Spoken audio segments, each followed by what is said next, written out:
Hello students, कैसे हो? Good afternoon. और आई होप आपने वो 2 वीडियो जरूर देखे होंगे जो मैंने राजस्थान की कला संस्कृति का जो फर्स्ट पार्ट था उसके अंदर हमने लोक देवताओं के बारे में पढ़ा था। और उन लोक देवताओं में पहले लोक देवता पाबू जी के बारे में हमने पढ़ा था। तो आज उसका थर्ड पार्ट है और आज पाबू जी का जो अपन चैप्टर है उसको आज क्लोज कर देंगे। इनके बारे में जो बची हुई जानकारियां हैं वो हम आज अच्छे से प्राप्त कर लेंगे। और आई होप आपको वीडियोस में से प्रश्न भी आपको समझ में आ रहे होंगे और आप खुद से आपके नोट्स बना लिए होंगे। और नहीं भी बनाते हो तो कोई दिक्कत नहीं है, मैं हूं ना। बाकी के नोट्स मैं आपके बनवा दूंगा। एक बार आप क्लास अटेंड कीजिए और अगर आपको अच्छा लगता है तो आप उसको और अच्छे से आप अपने नोट्स को प्रिपेयर करने के लिए आप मुझे कॉल भी कर सकते हो, आप मुझसे ऐसे बात भी कर सकते हो। मैं आपको मेरे जो फोन नंबर है वो आपको मैं बता दूंगा, व्हाट्सएप पे भी आप मुझे भेज सकते हो। अभी हम पढ़ते हैं पाबू जी के बारे में। जो मैं आपको बता रहा था कि मैंने इनकी बचपन की स्टोरी आपको बता दी थी। इनके पिता का नाम, इनकी माता का नाम, इनकी पत्नी का नाम, इनके गुरु का नाम, और ये इनका जब विवाह हुआ था तो ये किस प्रकार से इनके विवाह में कंट्रोवर्सीज आई थी, यानी कि कुछ परेशानियां आई थी, और इन्होंने किस तरीके से अपने वचन का पालन किया। इनकी बचपन की स्टोरी भी मैंने आपको बताई थी। अगर नहीं देखी है तो आप प्लीज जाकर देखना। फर्स्ट वाले पार्ट में मैंने आप सब कुछ बता रखा है और बचा हुआ मैंने सेकंड पार्ट में भी आपको बता रखा है। और आई होप आपको समझ में भी आ रहा होगा, एक एक चीज आपकी क्लियर भी हो रही होगी, ठीक है। और अगर नहीं होती है ना तो कोई बात नहीं है, वीडियो को आप बार बार देखिए। जितनी बार आप देखोगे सारी जानकारी मैंने हर एक वीडियो में दे दी है। आपको कहीं से भी एक्स्ट्रा पढ़ने की कोई जरूरत नहीं है। बाबू जी के बारे में है, लोक देवताओं का सारा टॉपिक मैं एकदम अच्छे से करवाऊंगा और आपको कंटिन्यूअस वीडियोस मिलेंगी उसके। फिर भी आपको प्रॉब्लम्स आती है तो मैं नंबर दे दूंगा, उसमें आप मुझे मैसेज कर सकते हैं, फोन कर सकते हैं। और ऑफलाइन अगर ट्यूशन आप पढ़ना चाहते हो तो ऑफलाइन भी आप बैच ज्वाइन कर सकते हो। इसके बारे में बाद में बात करेंगे। अभी हम देख लेते हैं लोक देवता पाबू जी के बारे में। अब लोक देवता पाबू जी, इनके बारे में मैंने कहानी आपको कहां तक सुना दी थी।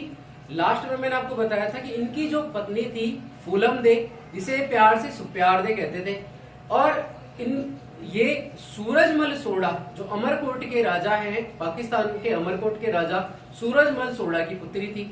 विवाह के दौरान जब ये फेरे ले रहे थे तो फेरे लेने के दौरान केसर कालमी घोड़ी जिसे लेकर आए थे, देवल चारणी इनका नाम था, उस देवल चारणी की गायों को छुड़ाने के लिए ये अपने जो जीजाजी है यानी बहनोई है उनसे ये युद्ध करने के लिए चले गए थे और युद्ध में शहीद हुए थे।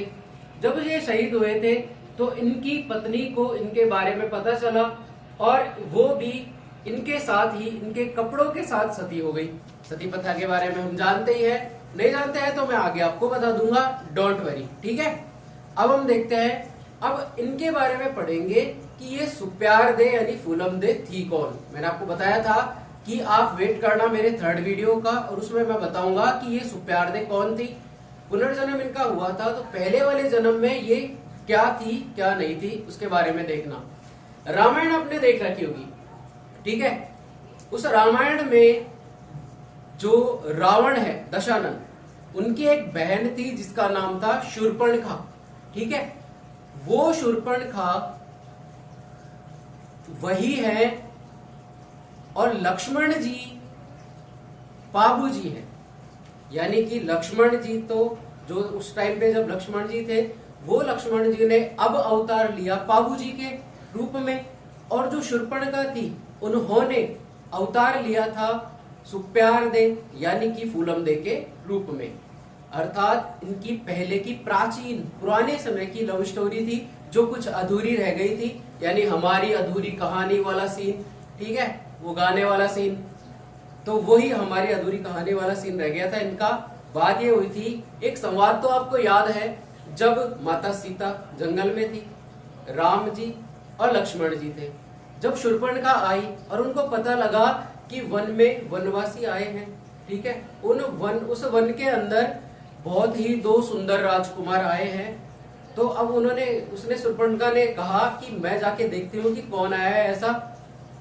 जब उन्होंने जाके देखा तो वो राम जी पर मोहित हो गई। उनको लगा कि ये तो बहुत ही सुंदर है, और राम जी के पास जाकर उन्होंने कहा कि हे राजकुमार, आप कौन हो और मुझे आप पसंद हो और मैं आपसे शादी करना चाहती हूँ। राम जी ने मुस्कुरा के कहा कि देखिए देवी, हाथ जोड़कर उन्होंने कहा कि देवी, मैं पहले से ही शादीशुदा हूँ और मेरी पत्नी है जिसका नाम है सीता, और वो यही है पास में। तो आप ऐसा करिए, मेरा एक भाई है, आप वो भाई के पास आप चले जाइए, क्योंकि राम जी को पता था कि लक्ष्मण जी का गुस्सा किस टाइप का है, लेवल ही अलग होता है उनका गुस्से का। इस कारण से तो परशुराम जी को उन्होंने सुना दिया था बहुत कुछ। फिर वो शूर्पणखा ने कहा कि ठीक है, बताओ कहाँ है लक्ष्मण जी। तो लक्ष्मण जी जब दूर खड़े थे तो लक्ष्मण जी के पास जाकर इन्होंने कहा कि आप मुझे पसंद हो, और इस प्रकार से अब वो उनसे विवाह करने के लिए तैयार हो गई। लक्ष्मण जी ने कहा कि नहीं, मैं ऐसा नहीं कर सकता, मेरी भी शादी हो चुकी है। और इसको देखते हुए लक्ष्मण जी को आ गया गुस्सा, क्योंकि वो बार बार प्रयत्न कर रही थी, उनको अप्रोच कर रही थी बार बार इसी बात के लिए कि मुझसे आप शादी कर लो। तो वो लक्ष्मण जी आगे भागे तो एक सरोवर था, यानी तालाब। उस सरोवर के 3 चक्कर उन्होंने लगा लिए।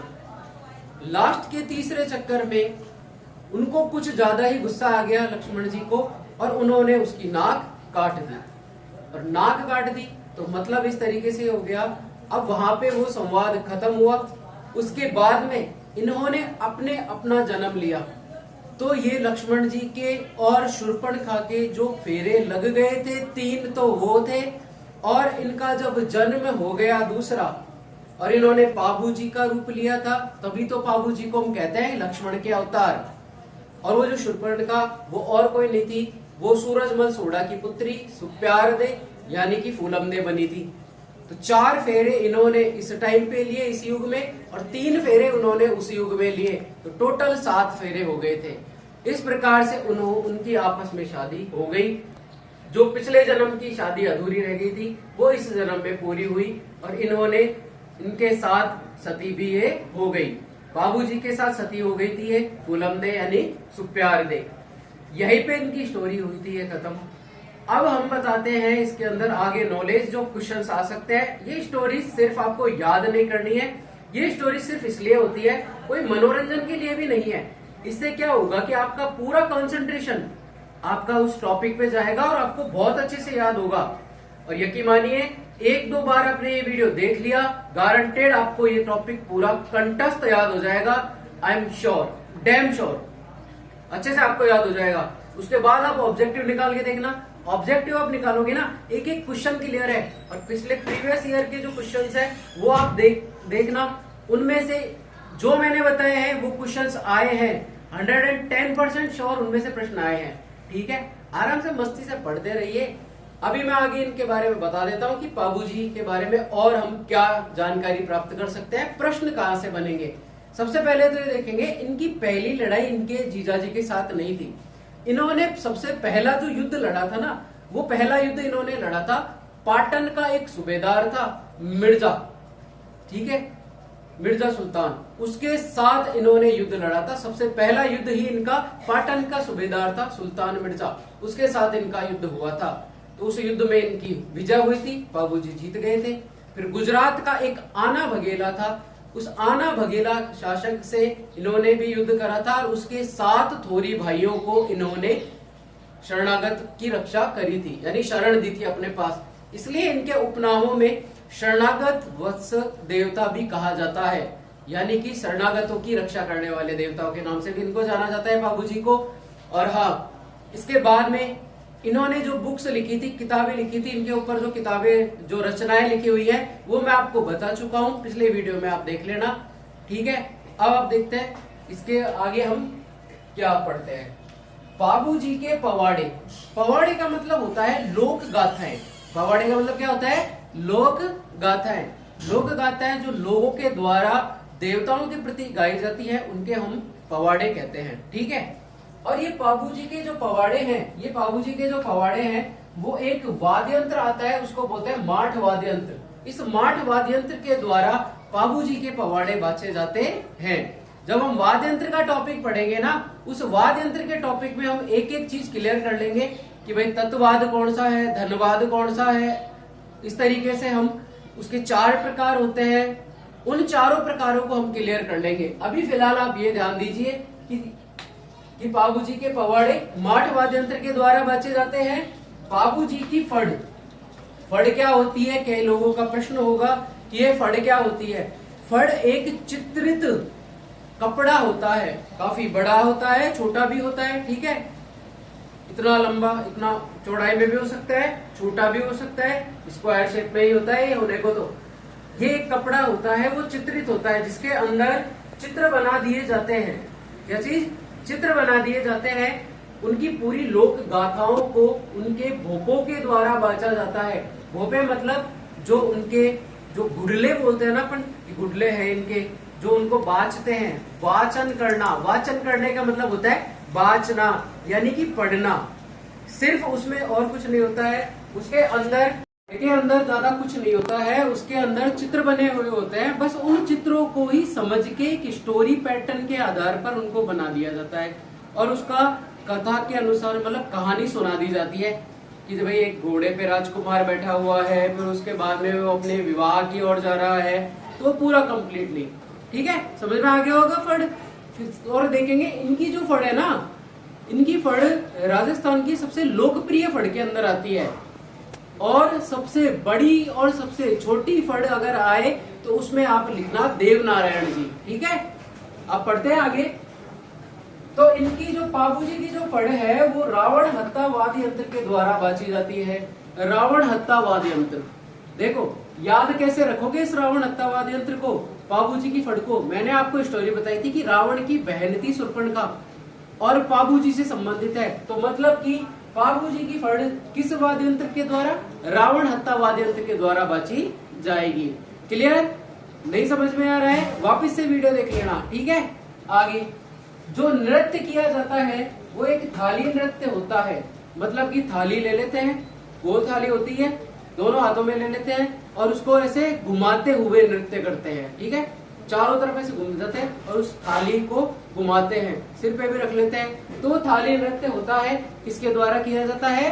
बाबूजी के समय, यानी कि बाबूजी के समय का मतलब है कि जब बाबूजी की कथा बाची जाती है, बाबूजी को जब याद किया जाता है, तो उनको खुश करने के लिए एक नृत्य किया जाता है, उसका नाम है थाली नृत्य। क्लियर ना? समझ में आ रहा होगा ना? बहुत अच्छे से समझ में आ रहा होगा, ठीक है। अब आता है पाबू धड़ीरा वाचना या पाबू धड़ी री वाचना। पाबू धड़ी री वाचना भी कर सकते हैं इसको। तो पाबू धड़ी री वाचना ये थोरी जाति के लोगों के द्वारा बाची जाती है। कौन सी जाति के लोगों के द्वारा? थोरी जाति के लोगों के द्वारा ये बाची जाती है। इसके बाद में बाबूजी के सहयोगी थे, वो जो मैंने आपको बताया था ना कि इन्होंने क्या किया था, 7 थोरी भाइयों को शरण दी थी, ठीक है। गुजरात यानी पाटन गुजरात का एक शासक था आना बघेला। उस आना बघेला के 7 थोरी भाई थे। उस थोरी भाइयों में से इनको सहयोग दिया था, यानी इनकी रक्षा करी थी, तभी तो इनको शरणागत रक्षक देवता के रूप में जानते हैं, ठीक है। तो उनमें से वो 7 थोरी भाइयों में से कुछ इनके क्या बन गए थे? बॉडीगार्ड, यानी कि अंगरक्षक और मददगार भी बन गए थे, सहयोगी बन गए थे। यानी बाबूजी के सहयोगी है चांदा, डेमा, हरमल, सांवल और सलजी, ठीक है, और सोलंकी, ये सब इनके सहयोगी है, यानी कि इनकी टीम के मेंबर बन गए हैं, ठीक है। कहाँ? आना बघेला। फिर उसके बाद में यहाँ पे प्रतीक चिन्ह भाला लिए अश्वारोही, मतलब कि घोड़े पर सवार है बाबूजी। जब इनकी आप इमेज देखोगे ना, जो फोटो देखोगे, उस इमेज में आप देखोगे ये एक केसर कालमी पर ये सवार है, हाथ में इन्होंने भाला ले रखा है। तो भाला लिए अश्वारोही के रूप में इनके चित्रित या प्रतीक चिन्ह है। चित्रित का मतलब यह है कि जब इनको एक फोटो फ्रेम के अंदर लगाया जाता है, तो या फिर फड़ के अंदर लगाया जाता है, तो इनकी वैसी ही फोटो आती है जिसमें ये भाला लिए अश्व पर सवार है। और वो अश्व और कोई नहीं है, कौन सी घोड़ी है? क्या नाम है? केसर कालमी। अरे वेरी गुड, केसर काल में। इसके बाद में मेला जो लगता है वो लगता है चैत्र अमावस्या को। सुनाई नहीं दे रहा? कब लगता है? चैत्र अमावस्या को। तो इनका मेला लगता है चैत्र अमावस्या को। ध्यान रख लेना, तिथियां याद जरूर कर लेना। मेले त्योहार वाला जब टॉपिक आएगा उसमें तिथियां आपको एक एक करेक्ट करवा दूंगा, आपकी एक भी गलती नहीं होगी उसमें, और एकदम उसमें से आपको प्योरली याद हो जाएगा कि कौन सा शुक्ल पक्ष, कौन सा कृष्ण पक्ष, और किस तरीके से आप एक एक हिंदू महीना याद करवा दूंगा मैं। तो अब देखिए, चैत्र महीने की अमावस्या को मेला लगता है इनका। और मेला जानते ही हो, बचपन में छोटे से थे, मेले में बहुत घूमे हैं। ठीक है, जिनको याद नहीं है वो देख लेना, अपनी पुरानी मेमोरीज याद कर लेना जब वो मेले में जाते थे। तो सेम ऐसे ही यहाँ पर मेला लगता है चैत्र अमावस्या को। ठीक है, और कहाँ लगेगा? कॉमन सेंस सी बात है, जहाँ इनका जन्म हुआ था, और जन्म हुआ था कोलुमंड फलोदी में। तो कोलुमंड फलोदी के अंदर इनका मेला भी लगता है, जो कि चैत्र अमावस्या को लगता है। उसके बाद इनकी मृत्यु कहाँ पे हुई थी? इनकी मृत्यु हुई थी डेचू गांव जोधपुर के अंदर। डेचू गांव जोधपुर जो फलोदी के अंदर आ गया है, नए डिस्ट्रिक्ट के हिसाब से फलोदी के अंदर डेचू गांव। और जो जायल का वो था जींदराव खिंची, उस जींदराव खिंची से युद्ध लड़ते हुए, जायल नागौर का जींदराव खिंची, उस जींदराव खिंची से, और जींदराव खिंची कौन था? इनका बहनोई यानी जीजाजी। उनसे युद्ध लड़ते हुए ये वीर गति को प्राप्त हो गए थे। इन्होंने देवलचारणी की गाय थी, उनको बचाने के लिए युद्ध किया था। और इनकी मृत्यु की तिथि है 1276 ईस्वी में, डेचू गांव में ये शहीद हो गए थे। अब बाई और झुकी पाग के लिए ये प्रसिद्ध है, भाला लिए ऐश्वर्य के रूप में ये प्रसिद्ध है। इनकी फड़ के अंदर जो केसर कालनी है उसको हरे रंग से दर्शाया जाता है। ठीक है, ये कंप्लीट मैंने आज बाबूजी के बारे में बता दिया है। आई होप आपको बहुत अच्छे से समझ में आया होगा। वीडियो को आप बार बार रिपीट करके देखिए। कोई चीज समझ में नहीं आ रही है कमेंट करिए। मैं आपको बता देता हूँ, कमेंट में भी मैं आपके जैसे कमेंट आएंगे, मैं उनका आंसर जरूर दूंगा, और फोन नंबर भी डाल दूंगा। कोई भी क्वेरीज हो, आपके कोई क्वेश्चंस हो, उसको आप हल कर लेना। इस प्रकार से आज थर्ड पार्ट के अंदर पाबू जी का जो अपना चैप्टर है, पाबू जी का एक अपने लोक देवताओं का एक चैप्टर अपना कंप्लीट हुआ। मतलब कि एक कंप्लीट लोक देवता में से एक लोक देवता जो पाबू जी है वो हमारा आज कंप्लीट हो चुका है। 3-4 प्रश्न जरूर बनेंगे इसमें से, और उन 4 प्रश्नों में से आपके चारों के चारों करेक्ट हैं और होंगे। आप रिपीट पे रिपीट देखना, जरूर देखना। ऑफलाइन बैच अवेलेबल है, सीटें सीमित है। आइए, पहले पाइए। और हाँ, ऑनलाइन आप स्टडी कर ही रहे हैं, आप देखिए अच्छे से। चैनल को लाइक करना, शेयर करना, सब्सक्राइब करना और watch it, please watch it. अच्छे से आप देखोगे, आपको सही में समझ में आएगा। नहीं आता है 100% गारंटी आपको समझ में आएगा, क्योंकि मैंने सारी जानकारी दे दी है। इसके अलावा आपको कोई भी बुक को उठाने की जरूरत नहीं है। इसमें से सारा पूरा फुल कंटेंट मैंने दे दिया है। अगला टॉपिक अपन पढ़ेंगे रामदेव जी के बारे में, और रामदेव जी के बारे में जब भी दिमाग में आता है तो एक तस्वीर बनती है राम सा पीर की, पीरों के पीर की। इसके बारे में हम अगले वाले वीडियोस में डिस्कस करेंगे। अभी के लिए have some good day and beautiful day, have a smile and like, share and subscribe my channel Mahi पाठशाला, आपकी अपनी पाठशाला और आपका अपना sir Mahi sir. And take care and bye.